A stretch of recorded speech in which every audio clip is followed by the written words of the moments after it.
तुम वो बेशरम लोग हो, रवीश और अनिल जोशी जैसे लोग, तुम वो इतने बेशरम लोग हो कि अगर नरेंद्र मोदी ये कहता कि कश्मीर में G20 समिट हम नहीं करवाएंगे जो पूरे हिंदुस्तान के हर कैपिटल में, हर राज्य में हुई है, अगर वो कहता, मैं बताऊं तुम किस किस्म के हो, तुम कितने जलील और घटिया सोच के लोग हो, रवीश और अनिल जोशी जैसे लोग। बाकियों की तो मैं बात ही नहीं कर रहा, जाहिलों की। अगर नरेंद्र मोदी गवर्नमेंट ये कहती हम वहां नहीं करवाएंगे, तो पता है तुम क्या कहते? हाँ, आ गए औकात पर, खुल गई कली, सच छुप नहीं सकता, वगैरह वगैरह। क्यों नहीं कराओगे? कराओ कराओ, जाओ देखें, जाओ। तो तुम रवि जैसे और तुम जैसे लोग, अनिल जोशी, ये बोलते करा दिया तो तुम्हारे पेट में दर्द है, ना कराते तो तुम मोदी पर उंगली उठाते, और अगर करा दिया तो तुम्हारे पेट में यह दर्द है कि वहां पत्थर क्यों नहीं चल रहे, वहां काले झंडे क्यों नहीं दिखाए जा रहे, वहां पर आतंकवादी हमला नहीं हो रहा। तुम लोग इतने जलील लोग हो। अनिल जोशी, तू है कौन मुझे नहीं पता, तुझ पर जितना मुझे क्रोध आया है उतना आज तक किसी जाहिल पर नहीं आया अनिल जोशी, कि तुम हो कौन साले हैं। तो तुम लोग यही चाहते थे कि अगर ना कराता तो तुम गाली देते, करा दिया तो चाइना नहीं आया, तुमने चाइना की तुम महबूबा बन गए। ये इंटरनेशनल पत्रकार और इस देश से और इस समाज से और मोदी विरोधियों से एक बात पूछता हूं, बड़े बड़े और छोटे कई ऐसे देश हैं जहां पर उस सरकार का विरोध होता रहता है। आप चाइना में जंगाई रीजन निकाल लीजिए, आप पाकिस्तान में बलूच रीजन निकाल लीजिए, पीओके निकाल लीजिए, नीचे आप जाफना निकाल लीजिए, अलग अलग, रशा में भी ऐसे कुछ, चेचनिया निकाल लीजिए। एक बात बताओ, रवि जैसे और अनिल जैसे तुम लोग, बेशरम जलील लोग, अगर ये सब करने के बाद, 370 हटाने के बाद, नरेंद्र मोदी कश्मीर को अलग थलग छोड़ दे, चलो छोड़ दे, तो तुम क्या कर लोगे? ये सेटलर क्या कर लेंगे? विपक्ष क्या कर लेगा? आम कश्मीरी क्या कर लेगा? उसने तो दिखा दिया जो मैंने बोला था कि जिस दिन मेरी फौज औकात पर आ गई तो लाल चौक पर पाकिस्तान का झंडा दिखाने वालों, तुम्हारी इतनी औकात नहीं होगी कि अपने घर की सीढ़ियों पर उतर आओ। ये तो सरकार ने दिखा दिया ना, ये तो दिखा दिया।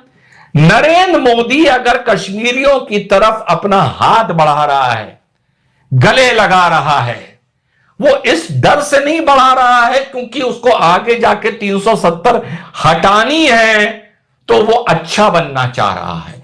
370 तो वो हटा चुका, कर्फ्यू वो लगा चुका, उसने दिखा दिया कि तुम सड़क पर अगर मैं चालूं, तुम अपने घर की सड़क पर, अपनी गली तक में बाहर नहीं आ सकते। उसने तो दिखा दिया ना कि कैसे तोड़ा जाता है और कैसे झुकाया जाता है। जो इंसान तुम्हें झुकाने का दम रखता है, जो इंसान तुम्हें तोड़ने का दम रखता है, अगर वो तुम्हारे सामने झुक रहा है तो वो पुरुष नहीं, वो वाकई महापुरुष होगा। यहां मैं नरेंद्र मोदी की बात नहीं कर रहा, मैं एक अलग एग्जाम्पल दे रहा हूं, फिर से दोहराता हूं। जो इंसान तुम्हें झुका सकता है, जो इंसान तुम्हें झुका चुका है, वो अगर तुम्हारे सामने झुके तो वो पुरुष नहीं, महापुरुष होगा। कश्मीरियों और कश्मीरियों के नाम पर मातम करने वालों, नरेंद्र मोदी तुम्हें झुकाने के बाद तुम्हारे आगे झुक रहा है, तुम्हें वो दाना नहीं डाल रहा है। अगर नरेंद्र मोदी कश्मीर को अलग थलग छोड़ दे, क्या कर लोगे यार? क्या उखाड़ लोगे? तुम तो उसको चुनाव में वोट तक नहीं देते हो। तो जो बाहर की कंपनियों को नरेंद्र मोदी लेके आ रहा है, एमआर ग्रुप को लेके आ रहा है, एक अच्छा टूरिस्ट डेस्टिनेशन बना रहा है, उसके लिए सबसे बड़ी बात रिस्क ले रहा है। जो यहां पर बैठक G20 की नरेंद्र मोदी ने करवाई है, अगर यहां पर खुदा ना खास्ता कोई नुकसान हो जाता, टेरर अटैक हो जाता, कोई मारा जाता, कोई बंधक बनाया जाता, सरकार घुटनों पर आ जाती, पर यह नरेंद्र मोदी का कॉन्फिडेंस है अपने ऊपर कि वो कह रहा है घुस के कराऊंगा प्रोग्राम और कुछ नहीं होगा।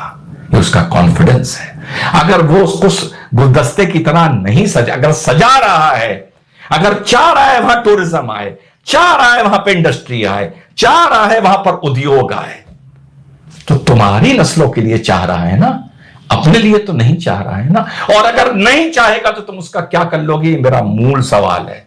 कुछ नहीं कर सकते, कुछ नहीं कर पाओगे। जब 370 हटने के बाद कुछ नहीं कर पाए तो अब क्या करोगे? तो एहसान मानो इस विजन का, जो जानते हुए कि तुम उस आदमी से नफरत करते हो, जो जानते हुए पॉलिटिकली तुम उसके साथ कभी खड़े नहीं होगे, वो तुम्हारे आगे झुक के तुम्हारी नस्लों के लिए कुछ अच्छा कर रहा है। और अनिल जोशी जैसे ये कमीन घटिया और रवि जैसे ये कमीन और घटिया उसके रास्ते में रोड़ा बन रहा है। करो तो समस्या, ना करो तो समस्या। यही था आज का मैसेज। और हंसा नहीं ना, हंसा इस मारे नहीं कि बुखार में भी मेरा पारा इस टाइम 7वें आसमान पर है। रवि जैसे और अनिल जैसे, तुझ जैसे, तेरी उम्र क्या है मुझे नहीं पता, तू 20 का है, 25 का है, 40 का है, 60 का है, मुझसे बड़ा है, छोटा है, मुझे नहीं पता। अनिल जोशी, तुझ जैसे लोगों की वजह से तुम मुझे मिल जाओ, तुम्हें चौराहे पे 4 जूते मारूं तुम्हारी पतलून उतार के। तुम ऐसे हिंदुस्तानी हो और ऐसे भारतीय हो, जैसे तुम वैसा रवीश। जय हिंद, वंदे मातरम, खुदा हाफिज।